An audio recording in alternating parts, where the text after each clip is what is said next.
What is happening? Hey, What is happening, my man? Awesome, guys. So this is Jimmy Rutkowsky. He is the owner of Launch Hive. We are super excited to have him a part of our agency spotlight today. You already know that we only interview bad freaking asses in the agency space. So here we have Jimmy. We're going to learn a little bit more about him for those of you who don't know Jimmy. So before we jump into any of the nitty gritty about your agency, let's start off by giving everybody a little bit about your background and kind of give everybody why you started your agency in the first place. Yeah, awesome question. So are we live? Is there people on this? We are live. They're going to be coming in. So mind you, the Dash University, there's people from all over the world. So they get notifications and then they join, and then they have this membership area that they join into too. Okay, perfect. Yep. Just checking. All right. So I got into the agency space for a few reasons, and I'll break each one down. One is for time freedom. One is to make more money, and one is to be able to work from anywhere. So as long as I could remember, I remember being super frustrated through middle school and high school because everybody seemed to know what they wanted to do. Yep. And I just was like, I don't want to do anything for 40 hours a week. I was like, I love skiing. I love snowboarding. I couldn't even do those or I love skiing and golfing. I couldn't even do those for 40 hours a week. So let alone something that's mundane and boring. So I feel you on that. Yeah. So that's kind of where my mindset was. Everybody's like, oh, I want to be a doctor. I want to be a lawyer, like whatever. And I was just like, I don't care to do any of those things. And I really just couldn't find anything that I wanted to be passionate or could be passionate about. And so it was frustrating going through those years. And then my dad, he actually owned a tile company and so it caused us to move a lot. I moved like 14 times before I was even 16. Mm-hmm. And which you would think I was like grew up in the military. It's like, no, my dad had to go where there was new construction. True. And so businesses. Yep. Yeah. So he had to, we spent a lot of time moving. We moved all over the place and finally set roots to where I'm at right now in Washington. But I just saw the ups and downs and the feast or famine that came with business ownership. And so for me, and then looking back when I first learned about social media marketing agency from, the good old here in my garage guy, we all know who that is without mentioning any names. Yeah. So I learned, he kind of introduced me to that whole business model. I feel like a lot of people got started with that, like at least the intro to anything. But anyway, so I got that and I was like, you know what, this is awesome because one, I'll be able to accomplish that time freedom, money freedom, work from anywhere lifestyle, but also I'll be able to help people like my dad who really, I asked him, it's like, if you got in front of 5 people a week, how many jobs could you close? He was like, oh man, 5? I closed like 80% of people that I bid jobs for. Mm-hmm. And so and of course they were from referrals. So it would have been different with cold traffic, but still. So I just thought, man, if he had somebody that would have been able to get him consistent leads for his business, then maybe we wouldn't have had those famine years and it could have been more of those feast years, like the year in 2003 when I was like 8 or 9, or maybe I'm totally wrong. It could have been older. I don't know. Maybe 10. We went to Hawaii for 2 weeks on like a family vacation. And so really just being able to create that kind of stability for local business owners, that's kind of why I love this industry and why I wanted to do it, was because I saw it as a way to achieve those goals where, time freedom, money freedom, work from anywhere, and get to help people like my dad, small business owners that really, what Mark Cuban, a famous quote, maybe it's not even Mark Cuban, but a famous quote is, unless you have a predictable and reliable way of getting new customers, you don't have a job, you have a hobby. And so for me to be able to make that happen for people like my dad, then that's what I wanted to do. Love it, man. Love it. And that right there is similar to what my motivation was to get started is I saw a need of like a lack of knowledge when it comes to like marketing and generating business. And it actually sprung out of a motivation of working within a business that was struggling to get clients. And I'm like sitting here like, these guys don't have a business if they can't pay this lead guy like money. And so I was like, what if I was the lead guy? Like, I'm Yeah. sitting here getting paid from this guy who's paying the lead guy to, you know, for me to do the calls. Like, what if he paid me to get the lead? So similar situation there. That motivation right there is what really sprung me, and similar to you, into the marketing agency. And I love it, man. So Jimmy, what were you doing before your marketing agency? Like, before jumping into the agency space? I know a lot of people work part-time, full-time jobs. Like, what were you doing before that transition into the agency space? Yeah. So my parents, my dad eventually got out of the tile business, and he actually him and my mom, it took them several years, but they became successful in a multi-level, believe it or not. Oh, And so, yeah, and that was in high school. And so they kind of wanted me they were like, you don't have to go to college if you do this. Like, and so I was like, F college. I don't want to go to college. yeah, for So sure. so I didn't want to go to college. And so I was like, you know what, I'll do their multi-level thing. And that's kind of all the skills that I have, I learned from them, because it was very much a personal development focused and sales focused type, or not really sales, but just really like the way that people sell now, which is that leadership sales. Yeah. That's what they're teaching. And Value first, value. It was all about value in multi-level. Yeah. Yeah. And being able, and then learning getting habits like reading, 15, 20 minutes a day, listening to motivational content every day, going the power of in-person events, things like that. And being able to talk with people and, holding conversations, things like that.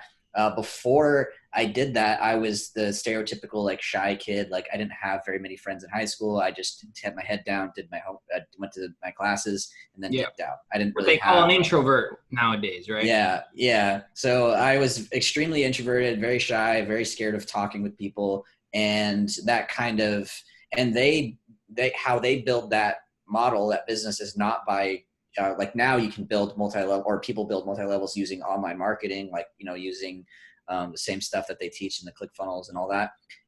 But it was they were like, no, it's only in person. Like, you meet people in person, you say hi to people at the gas station. Yeah. You say hi to people at the gas station, whatnot. And that terrified me. And so it actually was like the best thing. So I spent about 5 years doing that. And then I was like, even if I did accomplish what my parents did, I saw that even though they had time freedom, they didn't really have location freedom. So it didn't check off one of the boxes for me.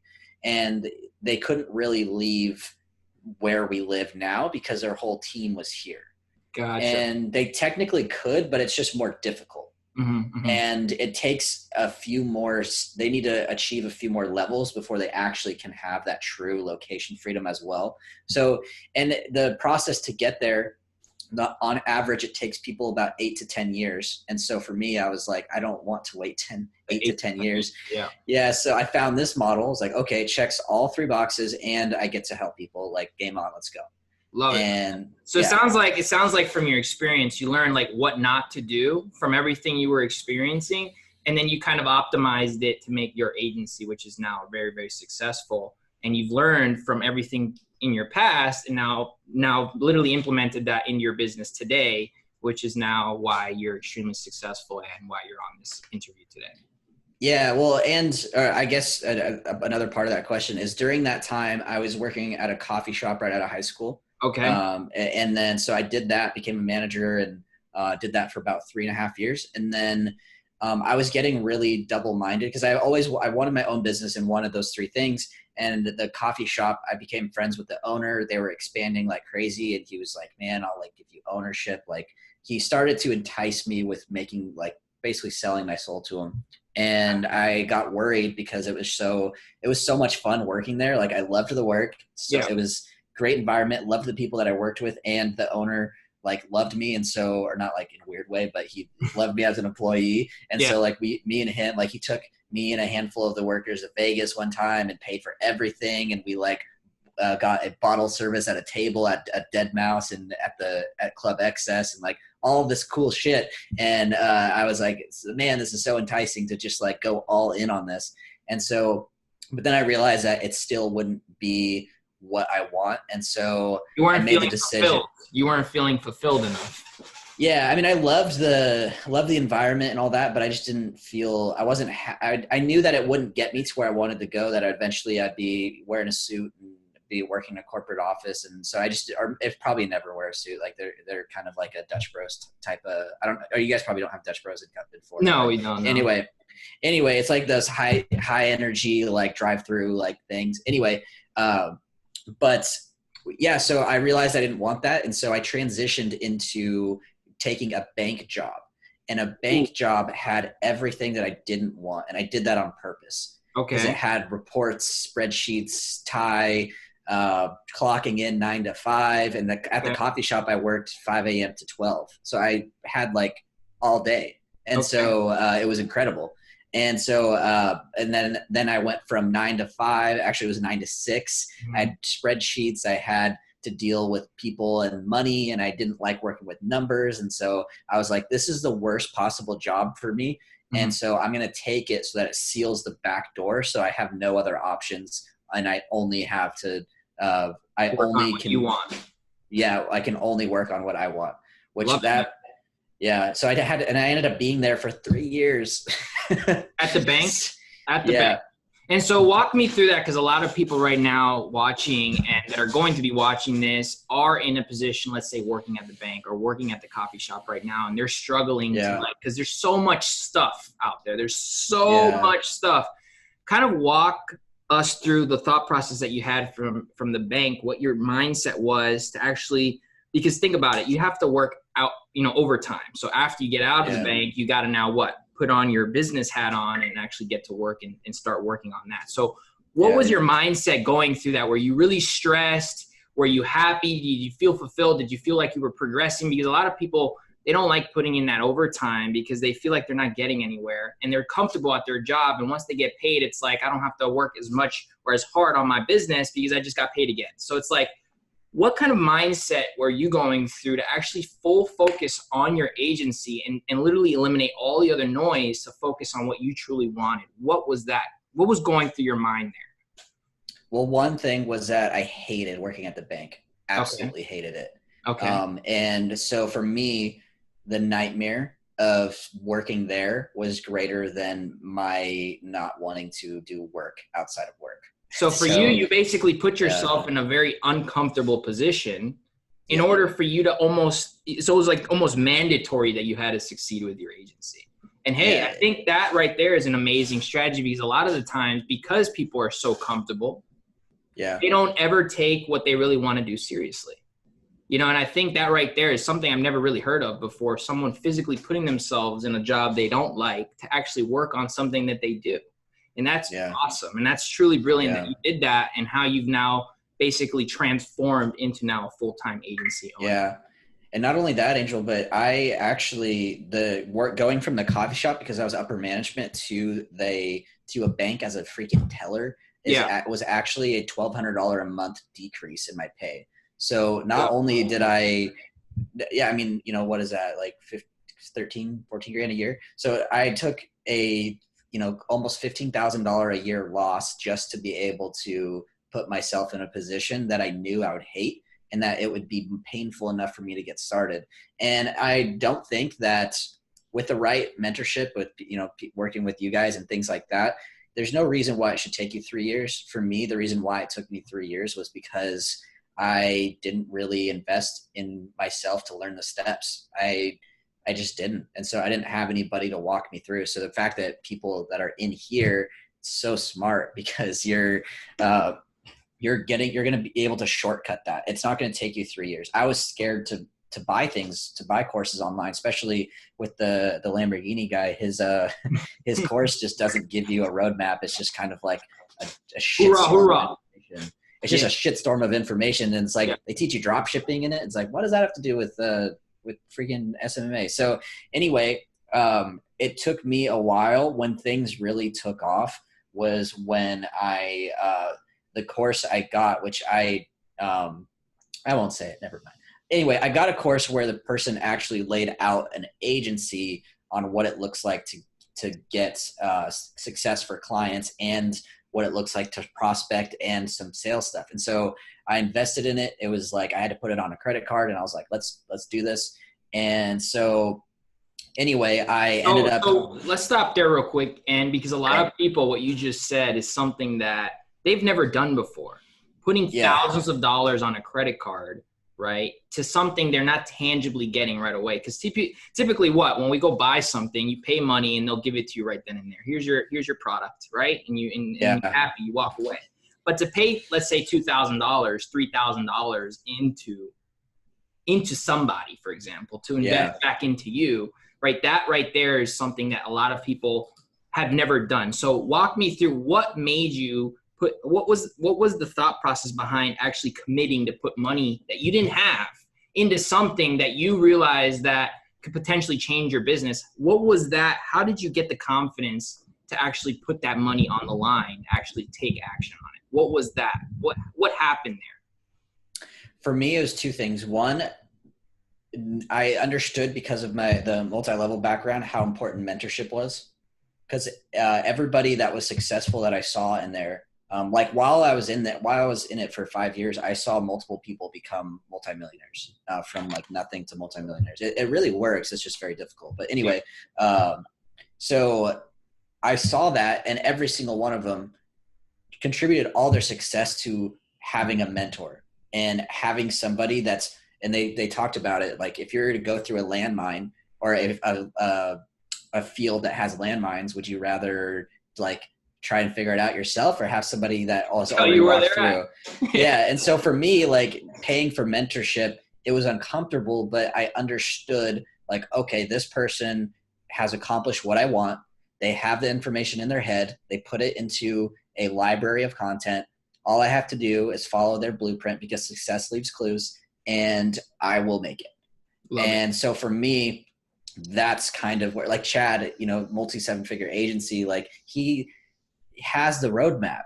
He has the what he needs. And so he has the system. He knows what A to Z. Yeah. He has a system, and it's just following as best you can that system. And so for me to be able to put down the money and go for it, the nightmare was so strong of working at that bank any longer.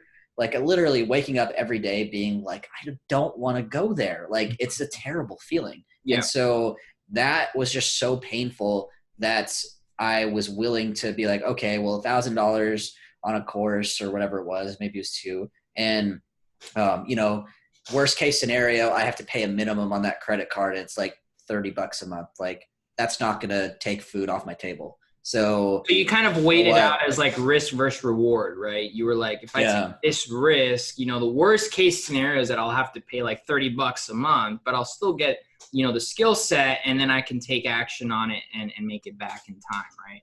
So I love it, man. I love it. And a lot of people don't have that thought process, and that's the reason they never take action. If they think that way, it's pretty much, it falls under every category in their life. Like they're going to be hesitant on every opportunity because they're always contemplating that action. And if they never take action, they won't ever be able to get anyone else to take action on them.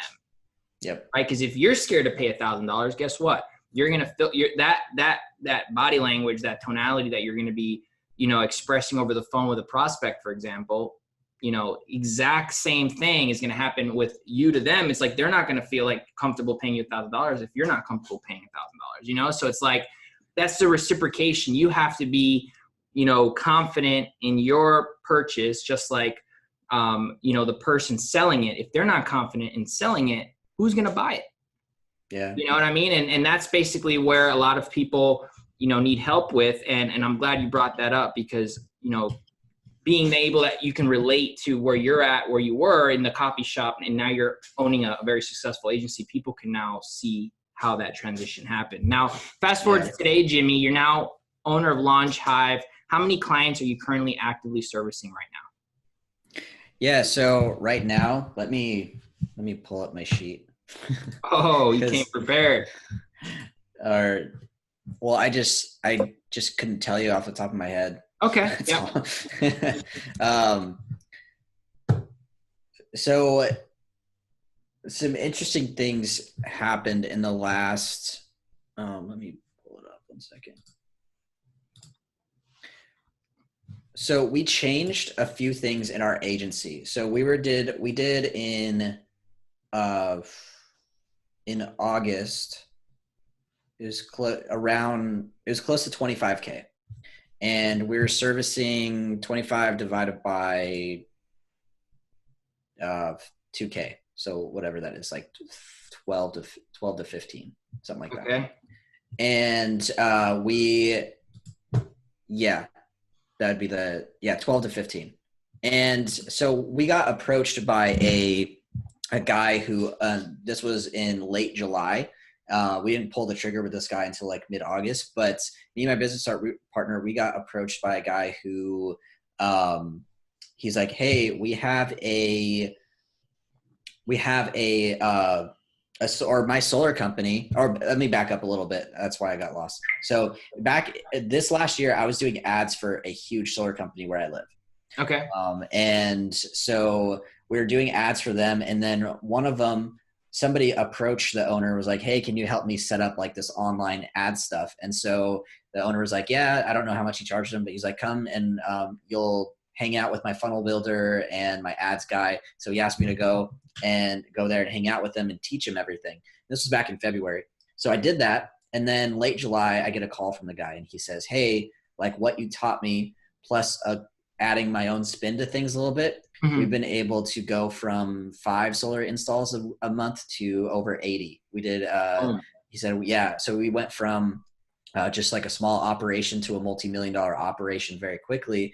And he said, I think that with the special spin that I have on things, that if we were to partner up, like we can make this huge. And he said that he's like, I already have business or a bunch of people in the solar industry that are asking me for help.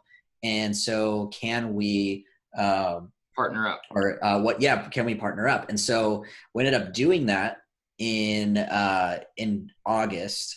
And so, but now we're at 4 partners. And so, but we've been able to scale that, like, or not scale it, but we were able to charge a higher ticket. So we actually ended up getting rid of some of our clients and to focus all in on this, because they're not just paying us for, a monthly management fee. They're actually paying us a percentage of every single sale. And solar is really expensive. So we get like $800 to $1,000 per install. And so right now, not only are they paying a high ticket retainer, but also they are doing like 25 to 30 installs a month from our system.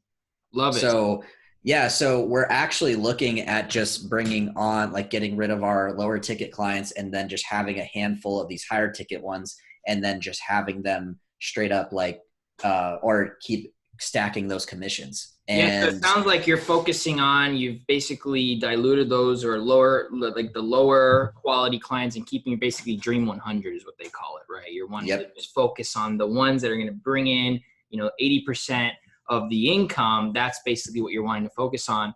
And what you've done to get there is build strategic partnerships, which is next level stuff. But let's take a step back, Jimmy, because a lot of people don't even have a niche yet. So like, how did you come up? Because before, when I first met you, you had this crazy thing going on. You were doing like, working with dentists. I'm not going to get into the numbers, but you were doing some crazy stuff, and it just blew my mind. So, and then in between that, you also changed a couple times in different niches that I saw you doing different things. And it was like, how did you end up coming down to figuring out that solar was going to be your niche? Because I feel like, the transition in just a year, you've gone through like 5 or 6 different niches. What made you finally say, all right, forget everybody else. These are the ones that I want to focus on. These are the ones that I'm going to literally focus all my time, energy, and effort in. How did you get to that point? And then how did you get into all the other niches too? Okay. So dentist was when I bought that course and, put it on a credit card, all that fun stuff. So when I bought that, within the month, I had somebody that was local to me reach out and say, hey, I have this large network of dentists that I work with. Could you, do you think you could, we could test out what you're doing? And she heard of me through a guy that I was doing some freelance work for.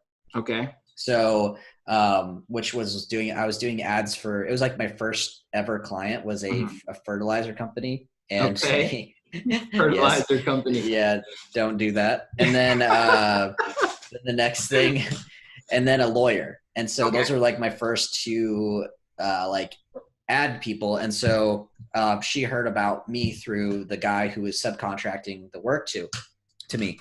And so she was like, hey, I have this. And so she said, you know, there's a local dentist that's part of it. You want to do his ads? I was like, sure, let's do it. So I do his ads and I do it for free, and they get great results. And they're like, oh, wow, this works. And so the owner of the dental company was like, hey, you know, I have like this large network. I kind of have like an online monthly subscription model for dentists to like learn how to grow successful dentist practices. So, you know, there's like 700 people in it. Would you like to, you know, have access to that for a percentage of ownership?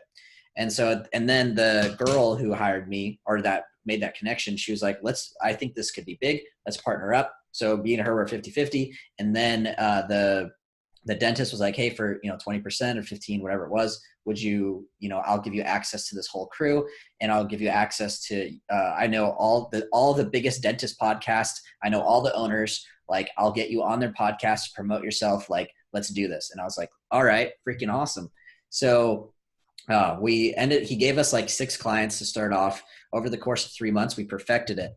And we had the ad copy, the images, the funnels. We had everything to where we just had to, it would take me like an hour to set up a client. It would just be like, bam, bam, bam. Okay, here's our 3 offers. We do whitening, implant, or Invisalign, and pick which one you want. Okay, Invisalign. Here's our 3 ad copies at work. Here's our 3 to 5 images. Figure out which one's going to work for your area. Copy and paste. Bam. We had an ad live within an hour. So that's the benefit of niching down, is that you start knowing exactly what it takes. And so it makes it so easy to scale, and it's not anything that you have to guess. It's just like, this client, okay, here's our 3 offers. We don't do anything else. We're not going to do IV treat or I forgot. There's all the crazy offers that they come up with. Yeah, all the migraine, the teeth migraine treatment or whatever. It's like, no, if you want to work with us, these are the 3 offers you can choose from. Mm-hmm. And so they would, we had on a Google form, they would select which one they wanted. There was an onboarding form. And then once they clicked which one, we got the info. We asked for everything that we needed in the ad. Do they offer financing? Things like that. All I had to do was tweak a couple things in the ad copy. I would scroll on their Facebook, find a couple images. If they didn't have images, I also had a library of stock images that worked. And so we could onboard a client. And we had an onboarding funnel that did all of that work for us, where we even had videos of like what to expect. Here's how the Google Sheet works. Here's how this works. And they went through our whole onboarding funnel. So once we got somebody's credit card payment, we were able to onboard them once they filled out the form. It would take us a couple hours, less than a couple hours to onboard. Get everything you need and get everything up and running. Yep. So that's the benefit of niching down. So that ended up not working out. We got to about 40 or 50 clients. You know the whole story. I won't get into it. But real quick, let's stop right here, because there's a couple lessons here to be learned. Two lessons to be learned. One is how important niching down is, right? Because if you're wanting to scale and scale quickly, you want to have a repeatable process. Not only repeatable, but that you can teach, because you can have easily replaced yourself, right? Because it's the same system over and over again. You get a client, onboarding, systems, 3 ad choices, up, running, go. Ad spend budget, you're off to the races, off to the next one, right? And then it's repeat, repeat, repeat. And a lot of people don't realize that every time you get a new client in a different industry, the process isn't the same. The questions that you ask aren't the same. The different offers, the 3 offers that you're going to offer them aren't the same. The pains and the desires are different, right? So it's like, you can't expect to run that exact model that you mentioned with different niches every single time, you go out and get a client, right? So that's the one lesson. Niching, the riches are in the niches, because you can literally scale 10x really, really quick. Once you've got a proven process system that you can repeat and prove, you can literally scale that thing to the masses, because why fix something that's not broken, right? Yep. And then the second thing too that I've noticed just from this conversation, Jimmy, is that you have a trend with strategic partnerships.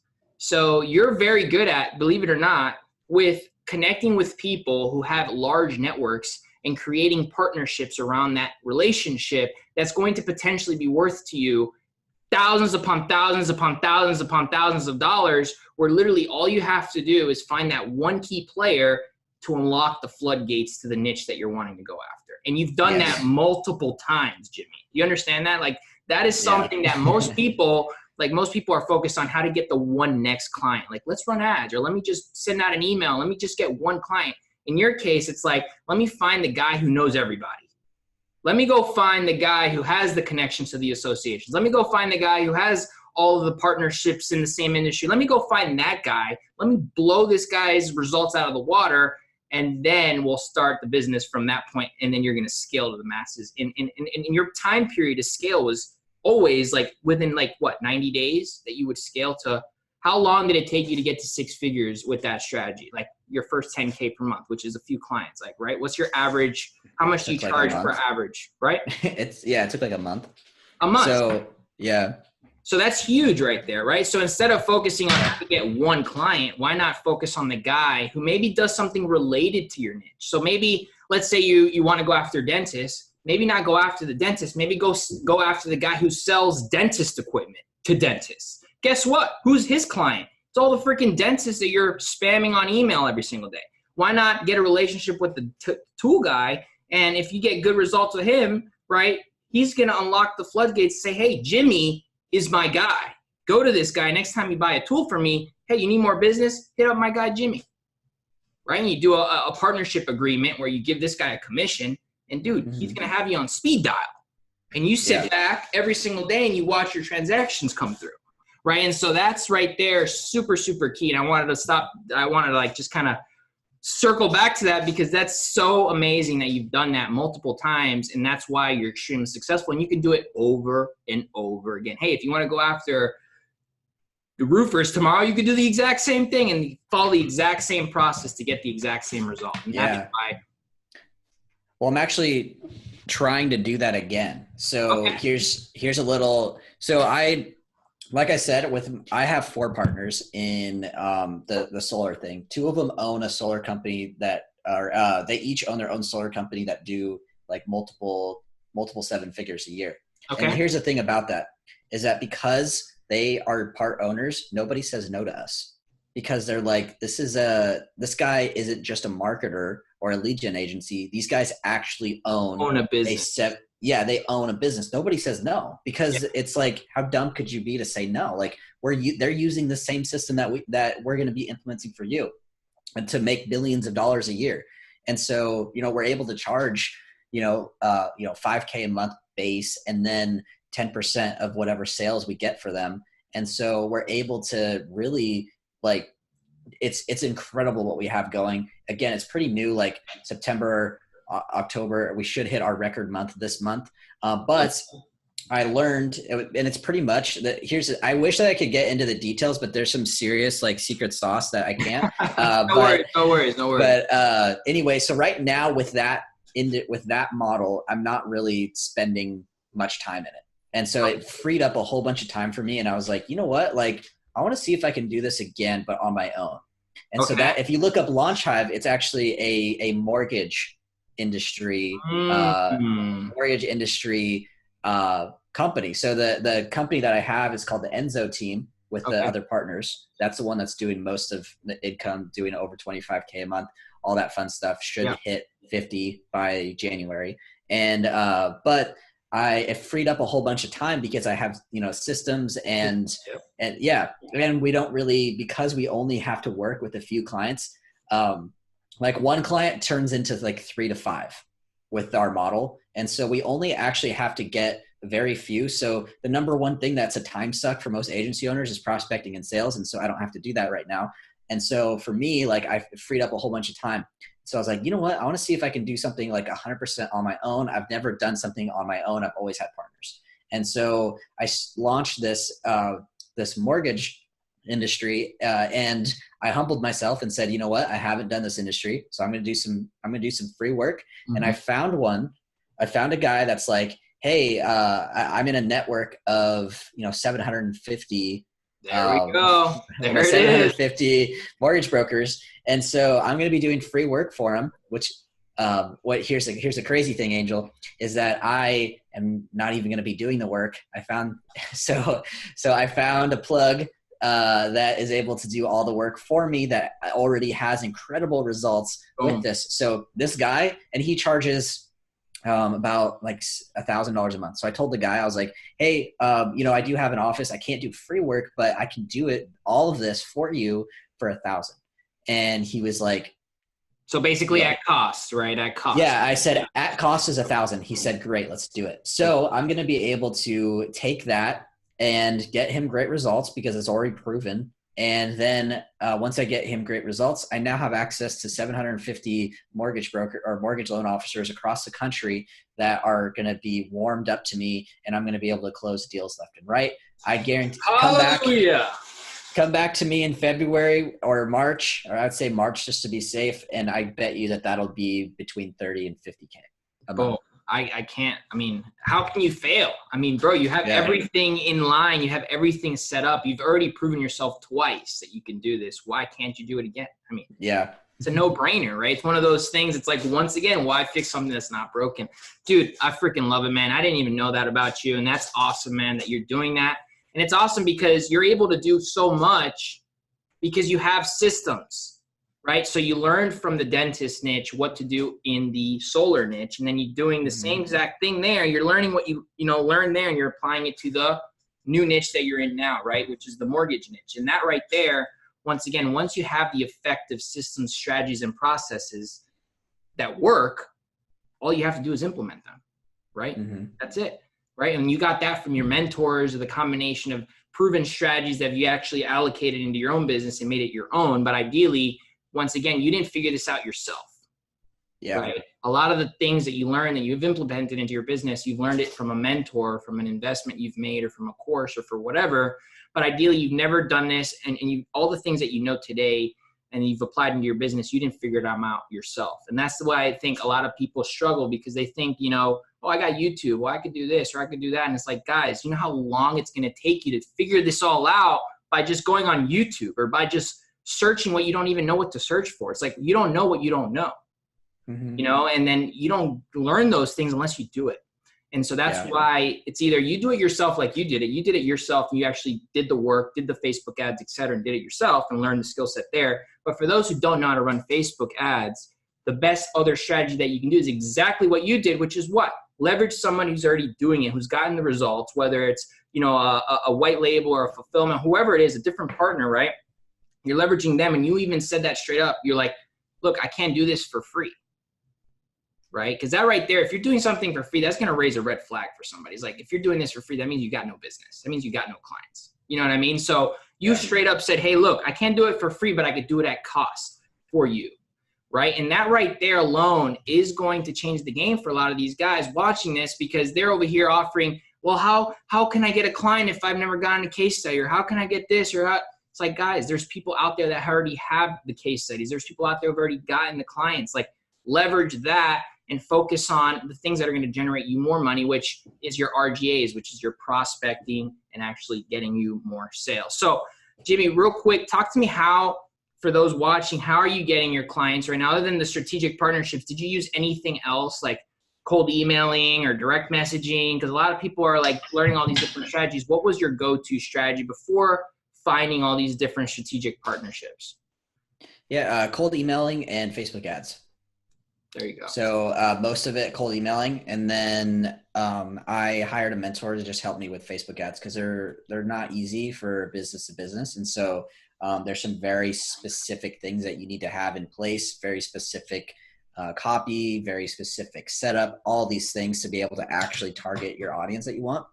So it was cold email at first. And then once we had some funds, we went into paid for Facebook ads, and Facebook ads were a game changer, because it was just like so easy. Because the number one predictor of your success is your ability to set appointments. It's not your ability to close appointments. It's your ability to set appointments. That's the number one thing, because you're going to learn you're going to learn how to close deals, even if it takes you like 20 phone calls to finally figure out what the messaging is for your niche, like you're going to get good at sales. I don't think that there's anybody that can't get good at sales.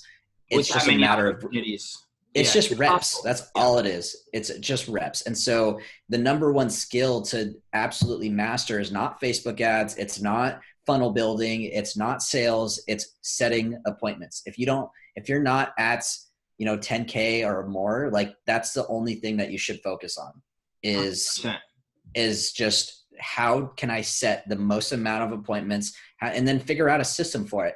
Okay. Every 1,000 cold emails is 5 appointments. Great. I want 5 appointments tomorrow. I send 1,000 emails, and then, or it takes me 2 hours to set 3 appointments cold calling. Well, now I know that 4 hours of cold calling a day will get me to the amount of appointments. Obviously you can't do 4 hours of cold calling forever, and you should learn to, outsource that and hire people, but you can at least get the ball rolling. So most people just aren't willing to figure out what those numbers are. And so I track like how many appointments were booked this week, how many emails were sent, how many cold calls were made, how many messages were sent on Facebook, and then reverse engineer, because then it becomes predictable. You're not guessing, because most people are just guessing. They're like, I'll send out, you know what? I'm feeling good today. Let's do 200 emails. I'm going to DM 500, or I'm going to DM 10 people on Instagram, 10 people on Facebook. Like, let's go. And they're stoked about it. They maybe do that for 2 days. They don't get appointments and they're like, oh, this doesn't work. Yeah. And then they get discouraged. Then they take a 2-week-long hiatus and then wonder why they're not where they want to be. It's really just about consistency and figuring out what your metrics are. So if it takes 1,000 emails to book 5 appointments, then guess what? Like, figure out a system where you can do 3,000 emails a day, book 15 appointments, because then you're going to get a handful of those are going to be good. And out of those handful, if you close 20%, it's really going to take you so many appointments to be able to actually get where you want to, or get the result that you want. So people underestimate how many appointments they have to set, and they're focusing on the wrong thing. Mm-hmm. Nobody, like, focusing on learning Facebook ads is so pointless because you're not going to be able, it doesn't matter if you're great at it. And the thing is that you can't learn Facebook ads unless you're in the ads manager spending money. Not only that, but you can't learn Facebook ads without a client. Like, what are you doing what are you staring at the Facebook ad manager? And like you said, it's like, without the opportunities, you can't get better, straight up. Yeah. Without the reps, without the opportunities, without the amount of conversations that you have, like, there's absolutely no possible way that you can refine your strategy or get it any better at anything. So you have a great point, because it's like, why do people focus on the Facebook? Because, without a client, why are you even focusing on Facebook? It's like, you're skipping so many steps in between. And it's like, dude, you just need to figure out how to start a conversation first. Start a freaking conversation with somebody, and then get them to actually engage with you to say, hey, actually, yeah, you know what? I am interested in learning more. Whatever that conversation is, but at least starting it is the main focus. And a lot of people are still dabbling on their website and this and that and the color of their t-shirt and all this nonsense. It's like, dude, just get in front of people that you can help, whether it's in person, whether it's a Chamber of Commerce event, whether it's DMing or emailing.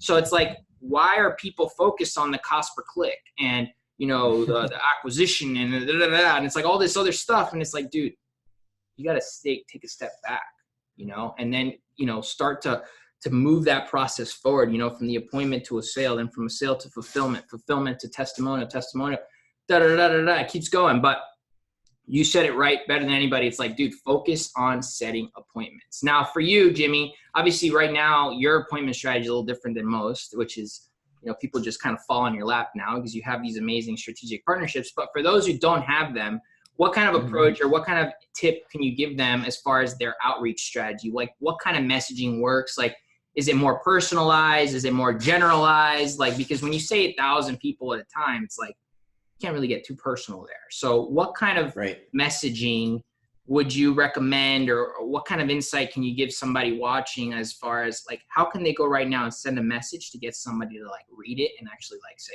you know what, let me learn a little bit more?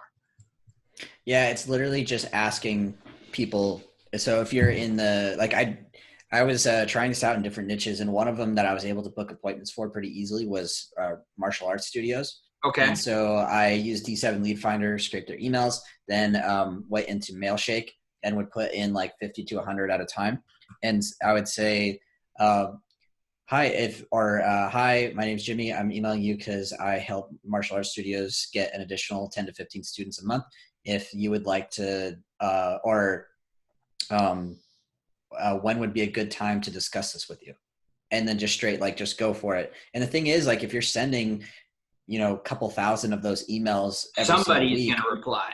Yeah, somebody's going to reply. And pretty much every time that I sent 100, I would get 1 to 2 appointments. And so I knew the numbers. It was just like, okay, one or two appointments.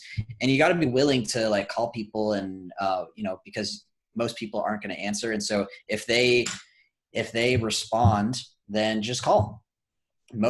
Call the business number, and then you'll just say, hey, I was just emailing somebody at, whatever email you sent it to. And, they said to give you a call. And so then you kind of use the cold email to figure out what businesses have a pulse for wanting more, and then kind of transitioning that into like a coldish call. Yeah. It's not still so cold anymore. Yeah. It's not so cold because they've kind of already engaged, interacted with you in some way. And so you're just only following up on that response, really. Yep. Love it, man. Same. Yeah. And right now, I was gonna say, are you doing this all by yourself, or do you split up the prospecting and then the sales? Like, what are you doing? Yeah. So for prospecting, I now have a VA that does all of that for me. And she adds 20 people as friends on Facebook from niche specific groups. She responds on her profile. So she's logged in on mine. Okay. No, she's logged in on mine. Yeah. Some people are scared about that, but I was just like, you know what? Like, I'm not too worried about it. Like, she's using a VPN, whatever. So another conversation. Anyway, so she adds about 20, 25 people. Then she messages business pages, not personally, because I learned that people don't like to be, yes, you can get directly to the person that you want, but unless you do a real personalized approach, it's not really going to work. And then that just takes a ton of time. Yeah. Because doing personalized outreach, you're going to get a higher response rate, but it's going to take you so much longer. Cause I used to do that strategy where when I was working with cryotherapy people, I would, go on Groupon, look up people that are, running Groupon ads. And I would say, hey, you're not doing Facebook ads, you're doing Groupon, and I can help you put this offer on Facebook and it's going to work better, blah, blah, blah. And it would take me like 5 minutes per person and like 5 minutes to reach out to one person. And yes, I had a higher response rate than just sending a generic message, but the result is like the same. So make it so that you're not having to spend time. Because if you're doing video audits and things like that, like, man, it's going to take you forever. Not only that, but you're going to also have to replicate yourself. And you're going to get burnt out. Yeah, teach somebody. If you're not going to do it, you're going to have to teach somebody to do it. And to teach somebody to do it, that's however many hours of work that you need to teach them, right? Unless you actually make it stupid simple, where you script it out to a point where it's like, say this, say that, say this, and send that off, But once again, that's having systems. And for most people, like, they don't have systems, right? They're trying to do everything themselves. And that's the reason they're on this hamster wheel, because if they're doing one thing, they're not doing the other. And if they're doing this, they're not doing that. And it's like, you might as well work your corporate job. It's just a lot less stressful. You know what I mean? You don't have to deal with all this. Yeah. Here's the thing, Angel, is that there's two determining things that every single agency owner that I know that is doing over 10K a month, they don't do their ads anymore. And not only do they not do the fulfillment anymore, but a lot of them are, I guess that's the main point. I was going to say, but everybody that I know that's over 50K, I know about, they know how to run a business. I know like 5 to 8 people that me personally that do over 50K. Some of them do over 100, and every single one of them, they don't do their fulfillment anymore. Some of them don't, a lot of them don't even do their sales anymore. And what's mind blowing is that I had somebody reach out to me and they're like, what would you recommend? And I was like, well, I'd find somebody to do your ads for you. And he was like, wait, isn't that what we're selling to people? I was like, yeah. And he was like, so why wouldn't, like, what do you mean not do it? And I was like, don't learn it. Like, you don't need to. Like, there's people, like, Facebook ads have been around for long enough. It's so easy to find people that are good at it at a reasonable cost. So why just sell people on the service and then outsource it? He's like, isn't that wrong? Like, to sell somebody on something then not do it yourself? I'm like, no, that's how all businesses work. Like, that's like a business. Yeah, so, like yeah, I mean, that right there is huge, because like a lot of the times we think that we can't find anyone that we can replace ourselves with, because no one can do what we can do, right? It's like we decide, we tell ourselves like no one could do what I could do the best way I can do it, right? Like no one can replicate what I do for my clients, right? And so that like fear of replacing yourself, let's say with someone doing your fulfillment or the sales, is a very scary thought. And so up until, you realize that there are people out there you can hire that are better at doing X than you are. And if you put that person in that position, and you can just overview it as a CEO, like you're saying, you can scale your business to 6-7 figures and then even focus on another niche like you are. Exactly. Right? Because that's why you're able to do that. You have all this done, set up, and put with people in place that can do these things for you. And then that's how you're able to actually now spend time on your new agency. Love it, man. So, to start wrapping this up, because we're here getting up to the hour, man. I love this interview so far, man. You're killing it in the space, and there's a lot of golden nuggets in here for everyone watching and who's going to be watching this.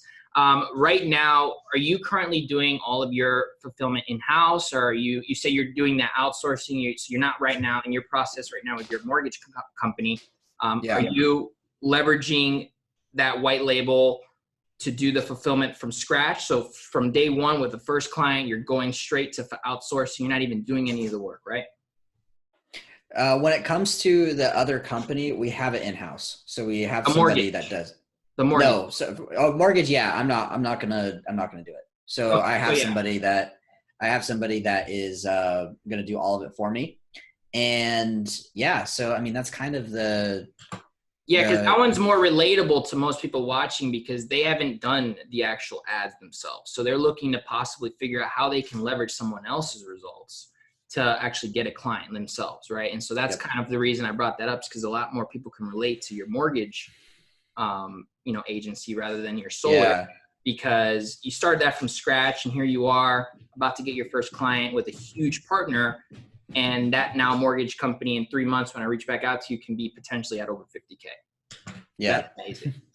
Awesome, man. So to wrap this up, what I'm gonna do is ask you last few questions just to kind of give everybody the wrap up, because these are probably the most important questions that people want to know. So what would you say is the number one biggest tip you can give to an agency starting out, and that if you would have known would have made you successful sooner?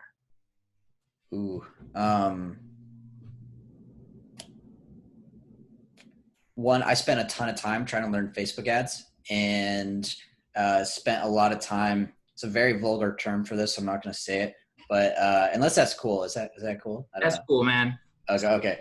But there's this thing, that's called I learned this from my mentor, the circle jerk of information.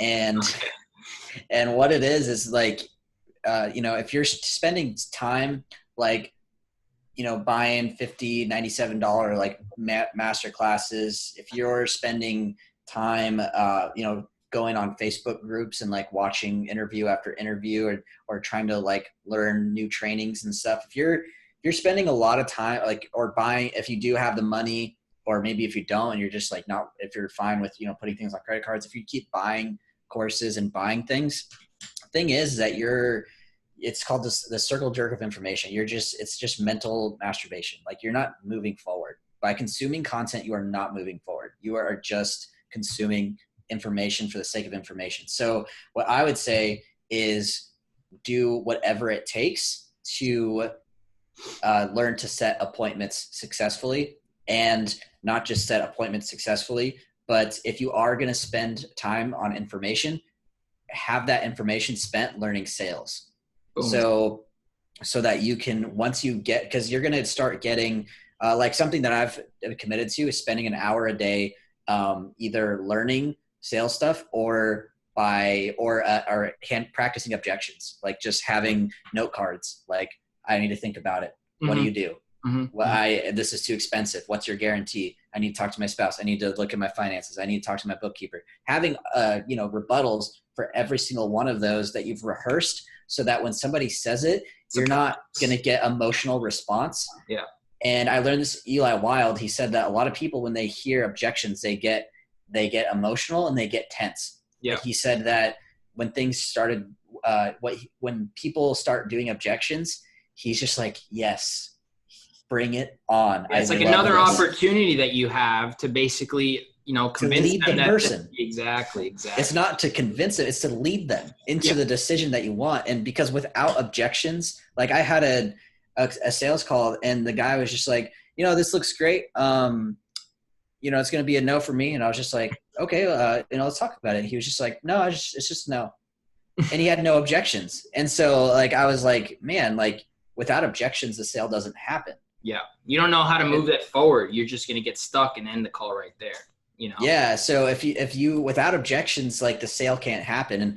And somebody that I know, she actually, when she's on sales calls, she has a pen and a paper, and every time there's an objection, she puts a tick down, and she says that she knows that it won't close unless she handles 4 objections first. Nice. And so, but she's rehearsed it. She practices it every single day, and her agency went from $1,500 a month to I think she's going to finish the month at like $20K or something like that. And that was literally in the span of like 2.5 months. She practiced sales every single day, and she focused on setting appointments. She didn't focus on Facebook ads. She didn't focus on the newest, strategy on Google or anything. She just did like, I'm going to spend all my time setting appointments and practicing sales or doing sales calls. That's literally all she focused on. So to put it all into a pile, you're saying basically if you're freaking super busy, you got all this stuff happening in your life, literally stop everything you're doing and focus on how to set appointments and how to close appointments. That's literally the only things that matter. And unless that's literally not Facebook, again, not Facebook ads, not client retention. Like, why are you focused on client retention if you don't have a client? Like, So one step at a time. Yeah. One step at a time. Don't create problems that don't exist. So your problem right now, if you don't have as much clients as you want, is because you don't have enough appointments. That's literally across any industry, any industry that takes appointments to move the business forward. Every single one of them. That's the reason why that's the number one way that they grow, is not by the number of, not by the number of people that respond to an email. It's the number of how many times you can set an appointment. Mm-hmm. And if you're at, and looking back, anybody that's like, man, I've been doing this for a year, I've been doing this for 3 years. If you look back and just look at how many appointments have you set, because it feels like you're one of the things that happens with people, and I get really passionate about this part, is that because you're always thinking about this, you feel like you're always working, but you're really just thinking. Mm-hmm. So really audit your time. How much time did you spend setting appointments? How many sales calls did you actually get on where you got to pitch your service? Because if you look back, most agency owners will be at like 1 or 2 a week, and you can't get momentum. You can't get anything without doing at least 3 to 5 appointments a day. So your goal should be, what in the world do I have to do to get to 3 to 5 appointments a day with consistency? And is it duplicatable? Cold calling is duplicatable. Cold email is duplicatable. Facebook ads are duplicatable. What else is, we got direct messaging, LinkedIn, Facebook. All of those things are duplicatable, and not sending out personalized things, but just creating a script where you're going to get responses. Once you get responses, reach out to the people and make it so that you're an appointment booking machine, because that's literally the only thing that matters to grow forward. Anything else is noise. Love it, man. I think that right there can't get any straight to the point. I mean, people watching this, it's like, stop all the things you're doing and focus on setting and making appointments. Like, literally, that is it. That's all you have to do, because once again, the opportunities will turn into sales, and the sales will turn into income. The income will turn into leverage, and then you can focus on. Can I take 5 minutes real quick and talk about, if somebody's working a job, what they can do? Yeah, go for it, man. Okay. That'd be awesome. Actually. Okay. So if I had a job trying to do this for like 2.5, 3 years, and I wasn't able to quit my job for a long time because there was no consistency. So it scared me. So what I would say is, to start off, you can send out cold emails, but the problem with the cold emails is that you have to follow up with them, and it could take a lot of time. So there's a couple different strategies that you can do. One is to just go to networking events in where you live. That's going to be the easiest sell. It's a lot easier to sell in person because that trust factor is built very quickly. Yep. And they're less skeptical. And so it's easier to sell people in person and that people that live where you live. Go to a networking event and just, introduce yourself, come up with a, 10-second elevator pitch. Don't say, this is what I did in the beginning. It didn't work. It's like, well, I'm just starting out and, and just, so you don't want to say that. So you want, and if you have a job, especially find a white label partner, something like DashClicks. Like they have experience in most businesses that you're going to be in contact with are like home service, realtors, mortgage, chiropractors. Those are all very easy niches, and DashClicks worked with all of those. And so what you want to do is focus on being able to use something like that. Network with people. So if DashClicks charge you is like $500, I think, for the base package for Facebook ads, tell people, I can do it at cost for you. And you don't have to say, you can say, I have a team. And if they're like, well, do you have an office or things like that? Just be like, no, actually I have a day job here. This is more of a passion project right now that I'm looking to scale. But I do have a team. And, at cost, it's going to be $500. If a business doesn't have $500 plus like $200 to $300 in ad spend, then you never would have signed them anyway. So you don't want them as a client either as well. Yeah. Cause any business owner that can't come up with $1,000 to invest in their lead generation for their business, like that's a joke. So and then also too, to kind of add to that too, Jimmy, like the ones that you find at the actual Chamber of Commerce, they've invested to be there. So just being in that environment, those business owners know what it means to actually invest and actually build relationships. And right there, once again, people buy people, right? It's right there. That's the biggest trust building factor right there. It's like, I believe in your product. I believe in your business, but if I don't believe in you, Jimmy, I'm not going to buy it from you. I'm going to buy it from that other guy over there that sells the same thing because I like him, not you. You know what I mean? Yep, so right there, that's a huge opportunity. That's actually one of my first ways that I got my clients was going to those Chamber of Commerce events. And I love it, man. But yeah, I would say there's a couple different ways you can do. You can go to the networking events, which are typically, after work. So, and if you work a job like I did at the bank, I would tell my boss like, hey, can I go to this networking event? And I would go there as like the bank employee, but I would pitch my social media services. So I got out of work to be able to do it. It was great. Nice. But anyway, so I would start there. There is some things you can do, like send 100, 200 cold emails a day using D7, using Mailshake to be able to get the ball rolling. But you're going to then spend your lunch breaks dialing people. Or if you live on the East Coast, if you're up at, if you're on the West Coast, then, people in the East Coast, it's already 9 a.m. for you. So if you're up at 6 a.m. sending out cold emails, you get responses. You can call people on the East Coast. Yeah. And so that's one advantage. Yep. So there's an advantage to that, but I would say get a handful of clients over like a month and a half, locally to make it so that you can fund your business or fund a way to be able to then outsource the appointment setting. Because you can get an appointment setter, you can get a VA for a few dollars an hour to send out hundreds, if not thousands of emails a day, and then get an appointment setter that just books on your calendar for the morning time, maybe your lunch break, maybe after work. And then from there, you can just start going. Once you get to 5, 6K, that's enough of a stability for most people to leave their job. And then you can really start niching down, because by then you're going to work with a handful of niches, and niches pick you. You don't really pick them. And so you're going to find out which one you like the most. It could be a contractor. You're like, man, home remodel, I crush it with that. All right, cool. Now I have a home remodel case. Ask them to go to lunch, then film a video testimonial, and then now you have a testimonial to leverage. So it just kind of starts to build up on each other. Love it. Love it. Love it. Love it, man. That right there is a surefire way right now that anyone can go get a client.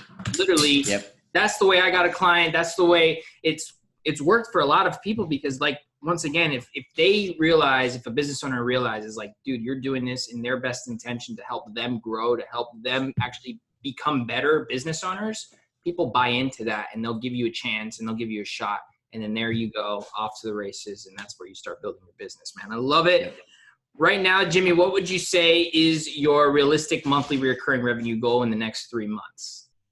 Next 3 months between the two businesses, total, not like my profit, I would say $80K a month. Okay. And what would you say right now is your number one struggle?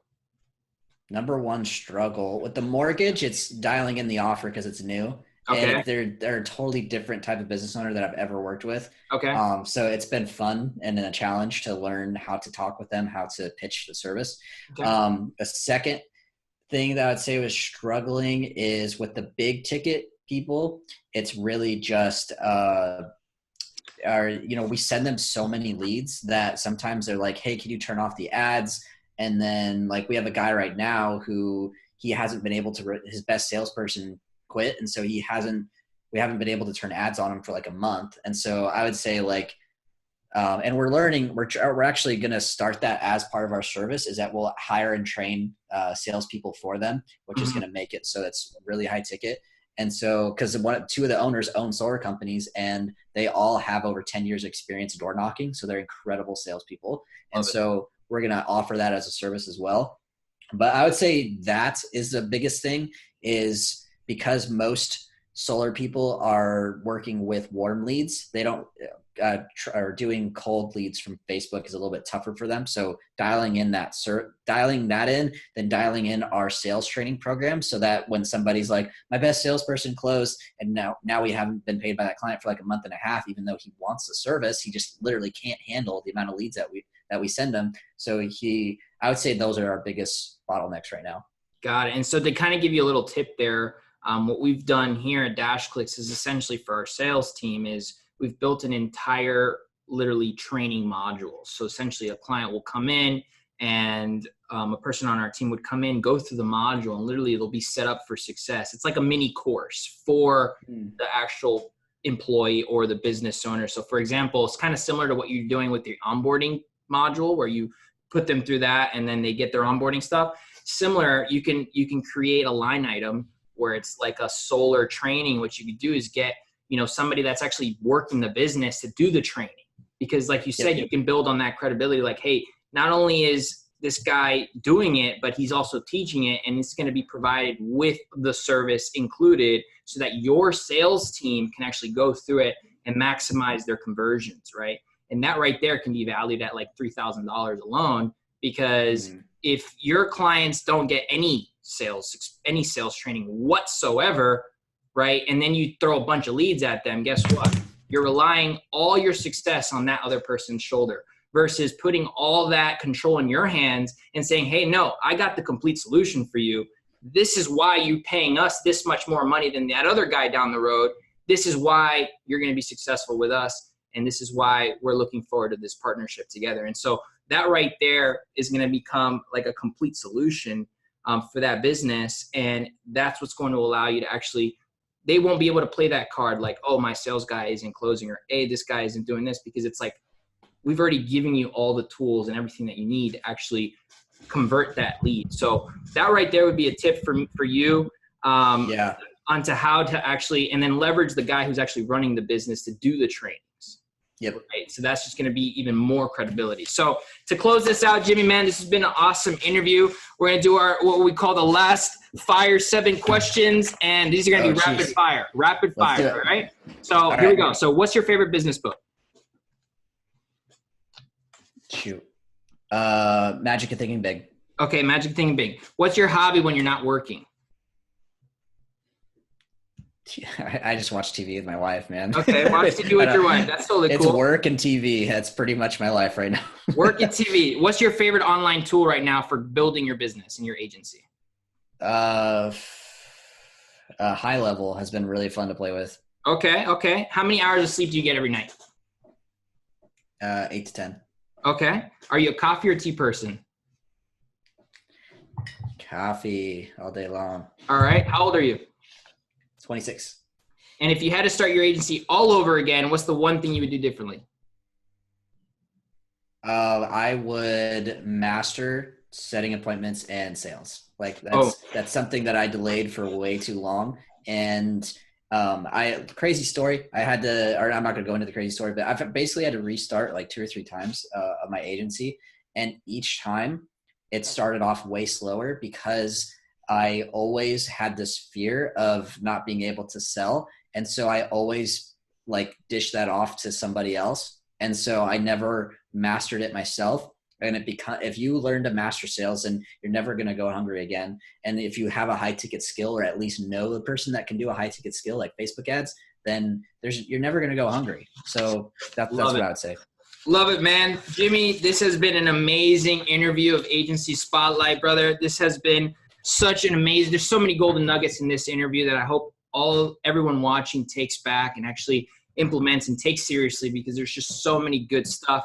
Once again, guys, this is Jimmy Rutkowsky, owner of Launch Hive. This guy is killing the agency space. He's been in part of the solar, the dentist, and now the mortgage niche, literally leveraging what you call a strategic partnership to take his agency to 6 and 7 figures. Guys, this is what you call how to run a business with systems and how to actually become a CEO of your agency. Guys, once again, this is Jimmy. This has been great. And for anyone watching, you can go find him. He's in the Facebook group. And you guys all have an amazing rest of your day. You guys take it easy. And Jimmy, thank you for coming on, and I appreciate your time.